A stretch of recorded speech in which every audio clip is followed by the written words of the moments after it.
Baik, kita masuk ke bahasan kita yang terakhir pada kesempatan ini, yaitu pasal yang kelima, anjuran berdoa antara azan dan iqamah. Ya, ini kurang lebih ada 3 buah hadis ya. Hadis yang pertama, sahih li ghairihi, dari awal kitab 265, dari Anas bin Malik radhiyallahu anhu, bahwa Rasulullah SAW bersabda, ad-du'a bainal adhani wal iqamati la yurad. Doa antara azan dan iqamah tidak ditolak. Hadis riwayat Abu Dawud, Tirmidzi, dan lafaz ini miliknya Tirmidzi dan juga An-Nasai, Ibnu Khuzaimah dan Ibnu Hibban dalam sahih mereka berdua, dan keduanya menambahkan fad'u, oleh karena itu berdoalah. Nah ini teman-teman berarti memang rangkaiannya itu penting ya. Yaitu mulai dengarkan azan kita jawab muadzin.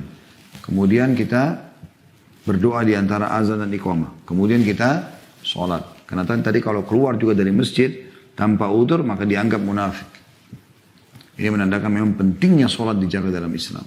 Sampai Umar bin Khattab radhiyallahu anhu pernah waktu sudah ditusuk oleh Abu Lu'lu', itu saking tajamnya tusukannya dan dalamnya, itu sampai dari belakang ini tembus ke depan tulang rusuk beliau radhiyallahu anhu. Waktu diminumkan susu oleh tabib itu keluar dari 2 sisi susu itu karena dalamnya, dan sakit sekali sampai beliau sering pingsan radhiyallahu anhu. Waktu pas beliau pingsan, habis diobati oleh tabib, maka di sebelahnya ada sahabat dan juga mertua dia, itu Ali bin Abi Thalib. Karena dia Umar bin Khattab menikah, istrinya yang terakhir adalah Ummu Kalthum, anaknya Ali bin Abi Thalib radhiyallahu anhu ajma'in. Dan ini unik sekali ya, karena Umar bin Khattab adalah mertua Nabi, karena anaknya Hafsah dinikahi oleh Nabi SAW. Ali bin Abi Thalib anak mantu Nabi karena menikah dengan Fatimah, dan mertua Nabi Umar adalah anak mantunya Ali, yang merupakan tadi Ali adalah anak mantu Nabi SAW. Bagaimana mereka yang menjalin hubungan kekerabatan yang luar biasa. Di sebelahnya Ali ada Abbas radhiyallahu anhu, paman Nabi SAW yang mulia. Maka Abbas berkata, bagaimana wahai Abu Hasan, ayahnya Hasan Musa Ali bin Abi Thalib, sekarang Amir Mukminin pingsan, waktu sholat tiba, apakah kita biarkan? Nanti tunggu dia bangun baru dia sholat? Kata Ali, tidak. Saya tahu cara membangunkannya.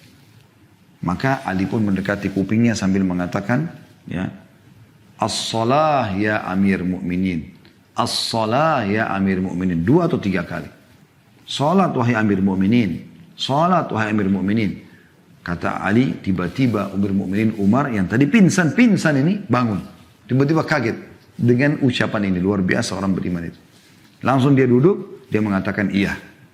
Tidak boleh ada penilaian positif kedudukan bagi dalam Islam bagi orang yang tidak sholat. Jadi luar biasa dalamnya itu. Hadis yang kedua, yaitu sahih di ghairihi, nomor hadisnya 266. Dari Sahal bin Sa'ad radhiyallahu anhu, dia berkata, Rasulullah SAW bersabda, sa'atani tuftahu fihi ma'abwabus sama' wa qallama turaddu ala da'in da'watuhu inda hudurin nida' was-saffi fi sabilillah. 2 waktu yang padanya pintu-pintu langit lagi dibuka lebar-lebar, dan jarang sekali, atau bisa dikatakan tidak ada orang yang berdoa pada waktu itu ditolak doanya, ialah pada saat seruan azan dikumandangkan dan pada saat berbaris dalam perang di jalan Allah. Nah, jadi teman-teman ini luar biasa. Oleh karena itu ingat, menjawab panggilan muadzin, mengucapkan seperti diucapkan muadzin, yakin dalam hati, dijamin masuk surga. Berdoa antara azan iqamah mustajab, diterima. Hajat apapun semuanya kecil di depan zat yang maha agung Allah Al-Azim. Jadi walaupun anda anggap masalah anda besar, hajat anda besar, tetap saja kecil di mata Allah Subhanahu wa ta'ala. Lalu salat awal waktu adalah amal yang paling Allah cintai, karena seorang sahabat bertanya dalam hadis Bukhari Muslim, ya Rasulullah, amal apa yang paling Allah cintai? Ayu amal habbu ilallah. Maka Nabi SAW mengatakan as-salatu ala waktiha, salat pada waktunya. Jadi ini rentetan yang harus kita jadikan sebagai sebuah prinsip hidup. Gak ada lagi negosiasi urusan dunia, gak ada lagi meeting, gak ada lagi transaksi, gak ada apa-apa pokoknya di waktu itu. Yang ada adalah jawab muadzin, berdoa di antaranya azan dan iqamah, dan juga sholat langsung setelah itu. Dan dalam lafaz lain mengatakan thintani la turaddan au qallama yuraddan ad-du'a indan nida wa indal ba'si hina yulhimu ba'dhum ba'dha. Dua waktu yang tidak ditolak atau jarang ditolak, yaitu doa pada saat azan, ya, dan pada saat pertempuran berkecamuk manakala sebagian menyerang sebagian yang lainnya. Juga diriwayatkan oleh Abu Dawud, Ibnu Khuzaimah dan Ibnu Hibban dalam sahihnya, hanya saja dia berkata inda huduris shalah, pada saat datangnya salat itu. Jadi teman-teman, kalau kita mau memilih mana kira-kira yang lebih mudah di antara keduanya, itu kita pilih azan. Kalau jihad itu butuh kebesaran jiwa dan harus memang ada kejadiannya. Kita lagi berkecamuk sama musuh, lagi tangkis-tangkisan, serang-serangan, di situ doa diterima supaya Allah berikan kita kemenangan. Tapi itu kan tidak setiap waktu terjadi.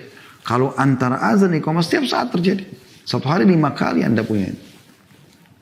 Teman-teman, waktunya pendek sekali. Kadang-kadang masjid ada yang cuma 2 menit, ada yang 3 menit, ada yang mungkin 5 menit. Yang betul-betul mau memberikan spare waktu 15 menit. Dan syaitan subhanallah sering kali membuat kita menganggap itu adalah waktu yang sangat lama. Kita kalau masuk ke restoran untuk urusan dunia, hanya untuk urusan perut, mau makan misalnya. Kemudian kita pilih makanan favorit kita.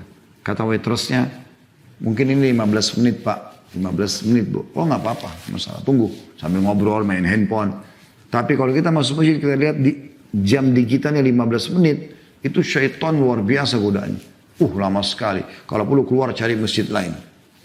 Ya. Padahal sebenarnya 15 menit Anda punya peluang menyampaikan semua hajat Anda. Yang belum menikah supaya menikah. Yang masih punya utang supaya lunas utangnya. Yang masih punya penyakit supaya disembuhkan. Yang segala macam. Sampaikan hajat dunia, hajat akhirat. Diijabah. Rabbul Alamin, Tuhan alam semesta. Malikul Mulk, Raja yang sebenarnya. Sedang membuka peluang semua hajat Anda selain kemaksiatan kepadanya akan diijabah. Maksimalkan teman-teman. Lagi macet di jalan, di mobil, azan, kau mendengarkan, jawab muadzin. Anda belum sempat macet, belum sempat keluar mau sholat.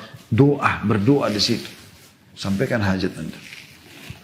Yang terakhir teman-teman dalam pasal kita dan kita tutup materi kita ini. Insya Allah kita buka pertanyaan sebentar lagi.